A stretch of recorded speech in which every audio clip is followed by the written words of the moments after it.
ডলি জোহর আমার আসামির তালিকায় আবার এসে যাবে, তাকে জিজ্ঞাসাবাদ করা হবে। সে আমার ছেলেকে লালন পালন করছে, মানুষ করছে, আমি তো পেটে ধরছি। ডলির সাথে আমার এরকম কোনো কথা হয়ই নাই। সালমান শাহ তার মাকে মা বলতো না, মহিলা বলতো, আর আমাকে আম্মু আম্মু বলতো। সালমান শাহ যদি মা ডাকতো না, তাহলে সামিরা আমাকে আম্মা ডাকতো কেন?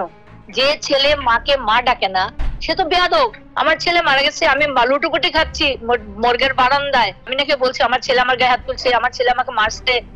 সাম্প্রতিক সময়ে কিছু এবং আগের থেকেই দেখলাম যে আমার সালমান শাহ মামলা চলতেছে, সেখানে কিছু মাথায় হয়ে সামিরার টোনে কথা বলছে। সামিরাও আবার তাদের নাম উল্লেখ করতেছে, যে দেবী আন্টি, তারপরে ডলি জোহর আন্টি বলছেন সালমান শাহর মাকে মা ডাকতো না। তাইলে সালমান শাহ যদি মা ডাকতো না, তাহলে সামিরা আমাকে আম্মা ডাকতো কেন? প্রথম প্রশ্ন আমার। সামিরা বলতেছে মাকে মা ডাকতো না, মহিলা ডাকতো।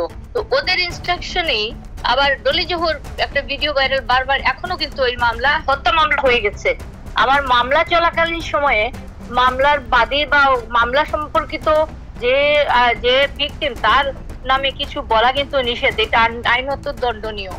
তারপরেও তারা এটা বলছে এবং বর্তমানে ফেসবুকে ভাইরাল হচ্ছে ডলি জোহরের বক্তব্য বারবারই, যে ওর অন্য বিষয়ে কথা বলতে গিয়ে অন্য বিষয়ে উত্তর না দিয়া বলে যে আমি সালমান শাহ তার মাকে মা বলতো না। এই প্রসঙ্গ কিন্তু আসেই না, কিন্তু সে বলে ফেলে।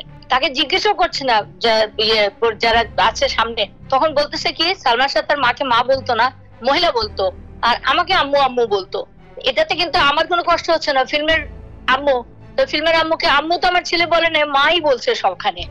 আমি দেখলাম শাবানা, ববিতা, আনোয়ারা, জাহানারা, আরো কারা কারা সবাই মা হয়েছে, সে মাই বলেছে, প্রয়োজনে তো মা বলতেই হবে। আর তার মার নাম নীলা চৌধুরী, সে মার নাম পরিচয় করিয়ে দিতেই পারে নীলা চৌধুরী। ইট ডাজন্ট মিন যে তার মাকে সে মা ডাকে না, এটা একটা অসভ্যতা। আর এখানে আরেকটা, আমার কিচ্ছু যাচ্ছে না, আমি অপমানও বোধ করছি না, আমি কষ্টও পাচ্ছি না। আমার ছেলের সাথে কি সম্পর্ক ছিল আমি জানি। আমার প্রশ্ন হলো, কার উদ্দেশ্যে, কাকে খুশি করতে এরা এগুলি করতেছে? কি কারণে? টাকা পয়সা খাচ্ছে এরা। আর এখানে একটা জিনিস প্রমাণ করে দিচ্ছে, বলতেছে সালমান শাহকে ভালোবাসে, সালমান শাহ তাদের জন্য অনেক কিছু করেছে, অনেক ভালোবাসে বলে কিন্তু সালমান শাহকে খারাপ করে দিচ্ছে। যে ছেলে মাকে মা ডাকে না সে তো বেয়াদব, সে তো এরোগেন্ট, মার সাথে এরকম করে। তো এই ছেলে ভালো হতে পারে?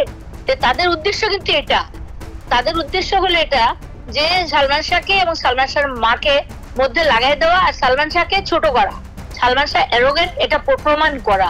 এটা তারা কার নির্দেশে করতেছে? সেই কারণে ডলি জোহর আমার আসামির তালিকায় আবার এসে যাবে, তাকে জিজ্ঞাসাবাদ করা হবে। আবার ডেভি গালফার বলছে, যাকে মহিলাকে আমি কোনোদিন দেখিই নাই।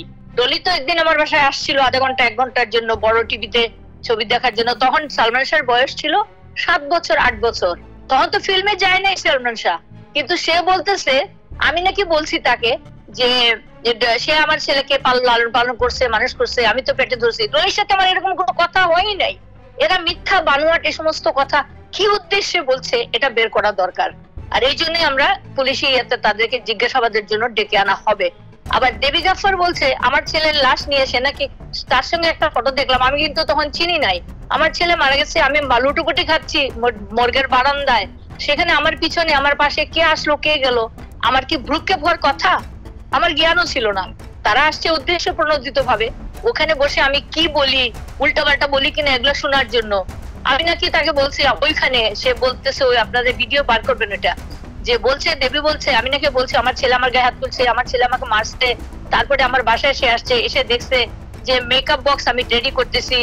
সাধারণ সেন্সে আমি দেশবাসীকে জিজ্ঞেস করবো আপনাদের মাধ্যমে, যে মর্গের বারান্দায় আমার ছেলে মর্গে আমি চাটাচাটি করতেছি, ফটো আসছে দেবীর সাথে, দেবী আমার পিছনে বসা। তখন আমি তাকে কেন বলবো যে আমার ছেলে আমার মারছে? কোন মায়ের খাওয়া মা বা পোস্টমর্টমের মাও তো বলবে না যে আমার ছেলে আমাকে খারাপ ব্যবহার করছে, ওখানে আমার ছেলের লাশ হয়ে গেছে। আমার ছেলে তো আমার সাথে খারাপ ব্যবহার করে নাই কোনোদিন, জীবনেও না, চোখ তুলে তাকায় নাই।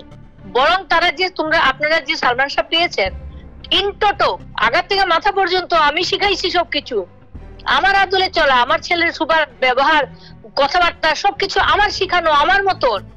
সেখানে কেন আমাকে না খারাপ করার, আমাকে মানুষের খারাপ করার, সালমান শাহের কাছে খারাপ করা, অসম্মানিত করার কি উদ্দেশ্য এদের? কার জন্য, কাদের উদ্দেশ্য সাকসেসফুল করার জন্য তারা এটা করছে? এটা মিডিয়াকেও বলবো এবং প্রশাসনকেও বলবো দেখার জন্য।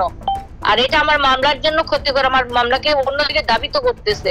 আর দেশবাসী এটা পছন্দ করতেছে না, বারবার আমাকে ফোন আসতেছে।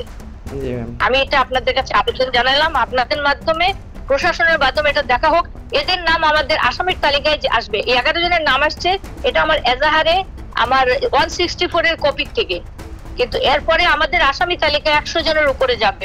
সিন্ডিকেটের মানুষ আসবে, আরো যারা সাথে মোস্তাকের সাথে বিয়ে হয়েছিল, মোস্তাকের সাথে কেন হলো, মোস্তাক আমার ছেলের ঘরে ছিল, ওই দিন কারা কারা ছিল, এরপরে কারা চেনে সালমান শাহ সম্বন্ধে জানে বলতেছে, তাদেরকে আনা হবে, অনেক মানুষ এসে যাবে। দেশে দেশে সবার সাথে দ্য নিউজ।